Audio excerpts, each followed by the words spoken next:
क्यों कैसे हो आप सब लोग? स्वागत है आपका फिर से एक और बार हमारे चैनल पर। तो आज हम फिर से आपके सामने हाज़िर हैं एक और एनालिसिस लेकर। जो हमारा 17 मार्च को जो एग्ज़ाम हुआ है पहली शिफ्ट में, उसके हमारे पास टोटल क्वेश्चन आ गए हैं, जो जीके के जितने भी क्वेश्चन हैं। तो आज हम उन्हीं क्वेश्चन को देखते हैं कि किस क्वेश्चन का क्या आंसर है और किस तरीके के क्वेश्चन पूछे जा रहे हैं। तो स्टार्ट करते हैं बिना टाइम वेस्ट किए आज का पहला क्वेश्चन। और इसी तरीके की आपको हर शिफ्ट की वीडियो देखने को मिलेगी। हर शिफ्ट के क्वेश्चन सबसे पहले आपको हमारे टेलीग्राम चैनल पर और हमारे यूट्यूब चैनल पर देखने को मिलेंगे। वीडियो आने में इसलिए थोड़ा लेट हो जाता है क्योंकि ये सारे क्वेश्चन कलेक्ट करने में टाइम लगता है। कोई बंदा कोई क्वेश्चन बताता है, कोई किसी तरीके के, तो सबको देखने के बाद एनालिसिस करने के बाद सिर्फ वही क्वेश्चन यहाँ पे मैं आपके पास लेकर आता हूँ जो ऑथेंटिक है और एग्जाम में पूछे गए हैं। तो कंटिन्यू करते हैं फिर आज की वीडियो। तो सबसे पहला जो क्वेश्चन पूछा गया था वो पूछा गया था हमारे पास अनुच्छेद 39 या आर्टिकल 39 से, जो हमारे डीपीएसपी हैं। तो यह राज्य के नीति निर्देशक तत्वों से संबंधित है। इसके बारे में एक्स्ट्रा इन्फॉर्मेशन मैंने लिख रखी है। जो अनुच्छेद हमारा 39 डी है, समान कार्य के लिए समान वेतन का प्रावधान करता है। इसी का हिस्सा है हमारा अनुच्छेद 39 ए, जो 42वें संशोधन द्वारा जोड़ा गया था, जिसमें हमारा मुफ्त कानूनी सहायता प्रदान करना बताया गया। उसके बाद अगला क्वेश्चन हमारा पूछा गया था, जो ऊटी बनाम कोयम्बटूर है, उसमें तापमान का अंतर। ये क्वेश्चन कुछ इस तरीके से पूछा गया था कि ऊटी ठंडा क्यों है कोयम्बटूर के मुकाबले, कुछ इस तरीके का क्वेश्चन था। तो इसका उत्तर है अधिक ऊंचाई के कारण। तो समुद्री तल से ऊपर जाने पर तापमान घटता है। जैसे कि प्रत्येक आप 165 मीटर चलते हैं तो हमारा 1 डिग्री टेम्परेचर घट जाता है। तो इसी तरीके से ऊटी जो है नीलगिरी पहाड़ियों पर स्थित है, तो ऊपर जाने से तापमान हमारा घटता है। उसके बाद बढ़ते हैं अगले क्वेश्चन की तरफ। तो अगला क्वेश्चन है हमारा, यूएसए में भूमध्य सागरीय जलवायु, है ना? कुछ इस तरीके का रिलेटेड क्वेश्चन था। तो इसका आंसर था हमारा कैलिफोर्निया। तो यह जलवायु खट्टे फलों, अंगूर, जैतून, नींबू के उत्पादन के लिए विश्व प्रसिद्ध है। यहाँ सर्दियों में वर्षा होती है। तो ये क्वेश्चन भी हमारा पूछा गया था। उसके बाद क्वेश्चन था हमारा एक, जो 42 वाला जो हमारा कॉन्स्टिट्यूशन अमेंडमेंट है, जो 1976 में हुआ था, जिससे हमारे जो कॉन्स्टिट्यूशन में 3 शब्द जोड़े गए थे, जो थे समाजवादी, पंथनिरपेक्ष या अखंडता, है ना? तो उसमें जो ऑप्शन में था वो समाजवादी ऑप्शन में दे रखा था। तो जो समाजवादी हमारा जोड़ा गया था उसी से हमारा एक क्वेश्चन बना। तो आप इन तीनों को भी देख के जाना कि समाजवाद, पंथनिरपेक्ष और अखंडता भी जो शब्द है हमारा जोड़ा गया था। उसके बाद बढ़ते हैं अगले क्वेश्चन की तरफ, है ना? इसके बारे में एक्स्ट्रा डिटेल ये है कि इसको मिनी कॉन्स्टिट्यूशन भी कहा जाता है, क्योंकि इसके द्वारा स्वर्ण सिंह जो समिति की सिफारिश पर मौलिक कर्तव्य भी जोड़े गए थे। जो हमारी फंडामेंटल ड्यूटीज़ हैं उनको भी इसी संशोधन से जोड़ा गया था, 42वें संशोधन से।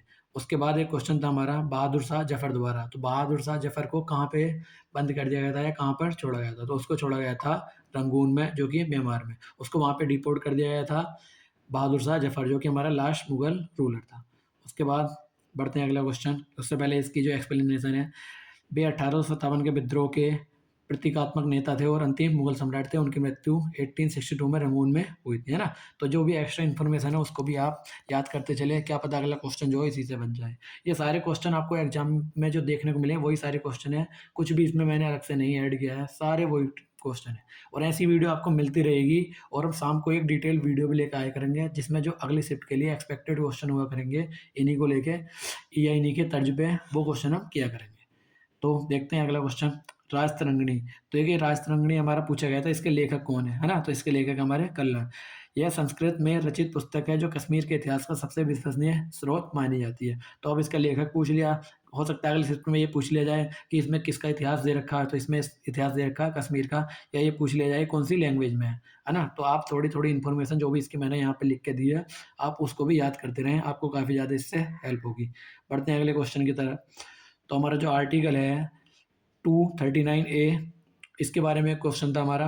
क्वेश्चन देखो जो भी बनता जिस तरीके का बताता है, पूरा क्वेश्चन कभी-कभी किसी को याद नहीं रहता, तो जो पूरा क्वेश्चन याद था तो हमने पूरा डाला है, और जो जैसे क्वेश्चन मिला उसको वैसे ही डाल रखा। आप इससे अपने आंसर भी चेक कर सकते हैं, और अगली शिफ्ट के लिए जिनका अगली शिफ्ट में पेपर है वो भी इससे एक अंदाज़ा ले सकते हैं कि कैसे क्वेश्चन पूछे जा रहे हैं। तो हमारा जो आर्टिकल 239 ए है वो संबंधित हमारा केंद्र शासित प्रदेशों से, विशेषकर जो भी हमारा पुडुचेरी है उससे संबंधित है। उसके लिए स्थानीय विधानमंडल और मंत्रिपरिषद का सृजन करता है या क्रिएट करता है वहाँ पे। उसके बाद अगला क्वेश्चन है हमारा क्वेश्चन नंबर 8, जल जीवन मिशन जो है ये किस चीज़ से संबंधित है, या इसके बारे में कुछ ना कुछ क्वेश्चन ऐसे पूछा होगा, किसने लॉन्च करा है, किससे संबंधित है। तो ये हमारा जो मिशन है ये है ग्रामीण क्षेत्रों में हर घर नल से जल, इस योजना के तहत ये वाला हमारा जल जीवन मिशन लॉन्च किया गया था। इसे 2019 में लॉन्च किया गया था। लक्ष्य 2024 तक प्रत्येक ग्रामीण घर में कार्यात्मक नल कनेक्शन प्रदान करना है ना? बढ़ते हैं अगले क्वेश्चन की तरफ। एक क्वेश्चन ये पूछा गया था कि स्वराज मेरा जन्म सिद्ध अधिकार है, ये नारा किसने दिया था? तो ये नारा दिया था हमारा बाल गंगाधर तिलक ने। तो बाल गंगाधर तिलक के बारे में भी आप जितनी भी इन्फॉर्मेशन हो सकती है आप उसको पढ़ के ज़रूर जाएँ। और कुछ मैंने यहाँ पे लिख रखी है कि इन्होंने मराठा और केसरी अखबार निकाले और गणपति उत्सव तथा शिवाजी महोत्सव की शुरुआत की। तो जो मराठा अखबार था ना, ये जो मराठा था, ये इंग्लिश में था और ये जो केसरी था, ये मराठी लैंग्वेज में था। ये बात ज़रूर आप ध्यान रखना कि ये जो मराठा था, ये जो है इंग्लिश लैंग्वेज में था और केसरी हमारा मराठी लैंग्वेज में था। उसके बाद बढ़ते हैं अगले क्वेश्चन की तरफ। तो अगला क्वेश्चन है हमारा, जो नकारात्मक जनसंख्या वृद्धि है या नेगेटिव पॉपुलेशन ग्रोथ जो है 2001 से 2011 तक, वो किस राज्य में देखने को मिली थी? तो ये देखने को मिली थी हमें नागालैंड में। तो हर तरफ जो पॉजिटिव ग्रोथ थी हमारी पॉपुलेशन की, लेकिन नागालैंड में कुछ शायद मुझे जहाँ तक ध्यान है कुछ 1% करके शायद से वो डिक्रीज हो गई थी 2001 से 2011 के बीच। तो ये भी क्वेश्चन काफ़ी इंपॉर्टेंट है, इसको भी ध्यान रखना। या जो भी पॉपुलेशन वगैरह होती है हमारी, जितनी भी हमारी जनगणना हुई है, उससे आप जितने भी फैक्ट बन सकते हैं वो ज़रूर याद करके जाना। उसकी एक बार वीडियो देख लेना या आपके पास नोट्स हो तो उनको भी रिवाइज़ करके जाना। सेंसस से बहुत सारे क्वेश्चन पूछे जा रहे हैं, तो आप उनको एक बार देख के ज़रूर जाना। बढ़ते हैं अगले क्वेश्चन की तरफ। इसकी एक्स्ट्रा इन्फॉर्मेशन देखते हैं पहले। 2011 की जनगणना के अनुसार नागालैंड की वृद्धि दर माइनस 0.58% रही, जो भारत के इतिहास में विरल है ना, ऐसा देखने को नहीं मिला है कभी भी जनसंख्या घटी हो, लेकिन नागालैंड में ये घटी थी। उनसे थोड़ा सा गलत हो गया, 0.58% थी। तो जो हमारा क्वेश्चन नंबर अगला है, प्रारंभिक कांग्रेस के उदारवादी मॉडरेट्स की नीति क्या थी? तो इनकी जो पहले नीति थी वो थी कि पहले हम पेटिशन करेंगे, फिर प्रेयर करेंगे और फिर प्रोटेस्ट करेंगे। तो ये 3P हमारी नीति है, इसको 3P नीति बोलते हैं हम, पेटिशन, प्रेयर, प्रोटेस्ट, है ना? तो आप मॉडरेट्स के जो भी अपने नेता थे उनके बारे में भी थोड़ा देख सकते हैं और जो एक्सट्रीमिस्ट थे उनके बारे में भी। तो जैसे दादा भाई नौरोजी, फिरोज शाह मेहता और गोपाल कृष्ण गोखले प्रमुख उदारवादी नेता, ये हमारे उदारवादी थे। और जैसे ही उग्रवादी जो थे, उग्रवादी तो कहना गलत होगा, जो एक्सट्रीमिस्ट थे, जैसे हमारे हैं लाल बाल पाल, है ना? लाला लाजपत राय, बिपिन चंद्र पाल और एक और का नाम आप कमेंट करके बताइएगा। उसके बाद बढ़ते हैं अगले क्वेश्चन की तरफ। तो मेंडल के नियम से क्वेश्चन पूछा गया था कि मेंडल का जो पृथक्करण का नियम होता है, वो देखो ये हमारा 10th साइंस है और ये 12th साइंस से भी क्वेश्चन हम इसको रिलेट कर सकते हैं। तो जो मेंडल का पृथक्करण का नियम होता है वो होता है गैमीट्स से संबंधित। उसमें युग्मक बनते हैं या गैमीट्स बनते हैं, तो वो पूरी तरीके से हमारे 10th बेस साइंस है, बायोलॉजी जिसको आता होगा वो कर देगा, नहीं तो ये क्वेश्चन नहीं हो पाएगा, है ना? इसके बारे में कुछ एक्स्ट्रा फैक्ट ये देख सकते हैं हम। जो हमारा मेंडल है उसको अनुवांशिकी का जनक भी कहते हैं और इन्होंने मटर के पौधे को लिया था और उस पे प्रयोग किए थे। और इस जो मटर था, इसके पौधे का जो वैज्ञानिक नाम था वो था पायसम सटाइवम, है ना? इसको भी ध्यान रखना, क्या पता अगला क्वेश्चन इससे बन जाए। बढ़ते हैं अगले क्वेश्चन की तरफ। तो जो हमारा मंदी के दौरान राजकोषीय नीति या रेसेशन फिस्कल पॉलिसी थी, इसके बारे में क्वेश्चन था। क्वेश्चन क्या था ये तो पता नहीं, लेकिन इससे क्वेश्चन बना है।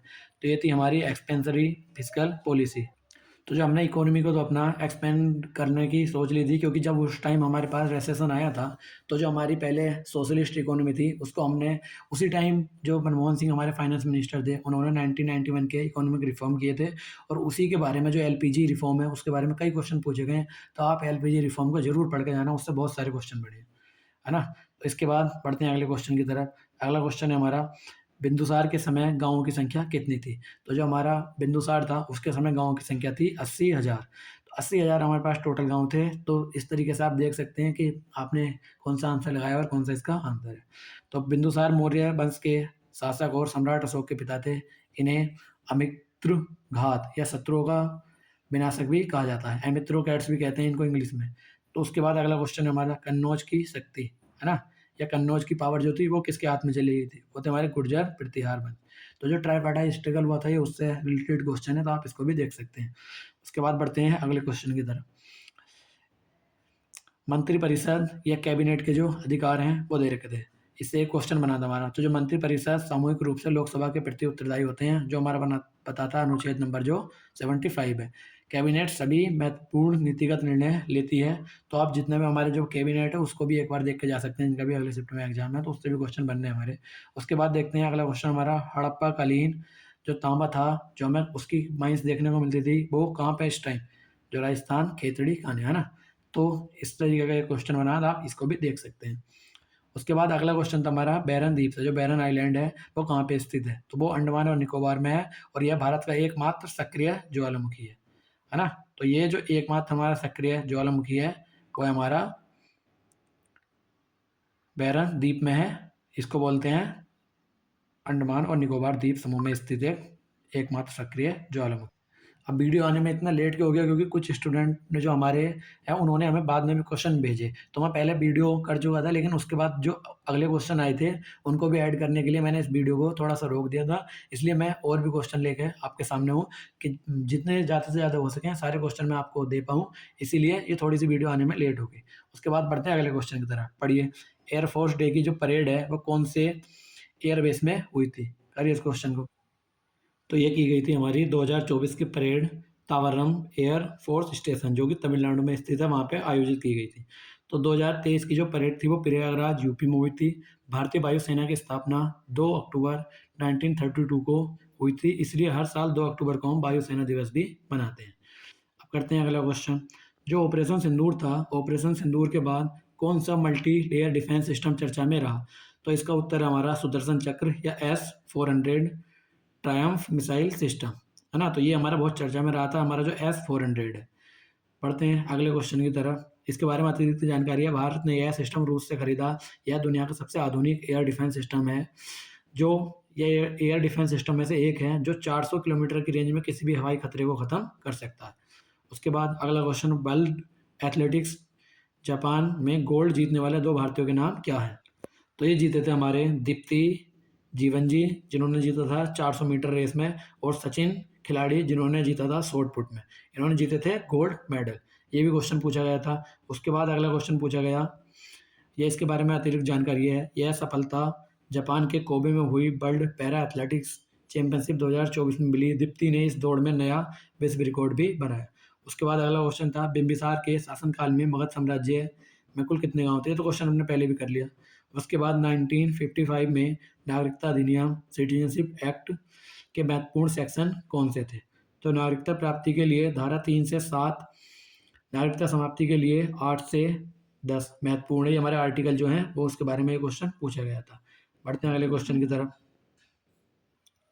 अगला क्वेश्चन है हमारा, दिल्ली को एनसीटी का दर्जा किस अनुच्छेद के तहत दिया गया? किस आर्टिकल के तहत हमारा दिल्ली को जो नेशनल कैपिटल टेरिटरी है उसका दर्जा दिया गया? तो ये तो हमारा अनुच्छेद आर्टिकल 239 के तहत दिल्ली को राष्ट्रीय राज्य क्षेत्र का दर्जा दिया गया है, उसको बनाया गया है ना। अतिरिक्त जानकारी, इसे 69वें संविधान संशोधन अधिनियम जो कि 1991 में हुआ था उसके दोबारा जोड़ा गया। इसी संशोधन के बाद दिल्ली में मुख्यमंत्री और विधानसभा का प्रावधान हुआ। अगले क्वेश्चन की तरफ अब बढ़ते हैं। ACITI पार्टनरशिप किन देशों के बीच एक पहल है? तो यह भारत और अमेरिका के बीच एक तकनीकी साझेदारी है। यहाँ जो टेक्नोलॉजी की हमारी डील हुई थी ये वो है। इसका मुख्य फोकस भविष्य में तकनीकी जैसे सेमीकंडक्टर, AI और डिफेंस इनोवेशन पर है, ताकि दोनों देश चीन जैसे देश पर कभी निर्भरता कम कर सकें अपनी। गणित में एक क्वेश्चन था जो टेबुलर डाटा से पूछा गया था, जिसका मील निकालने का सूत्र वगैरह लगा था उसमें, तो ये वाला क्वेश्चन भी एक गणित का जो हमें मिला हमने ऐड कर दिया हमें।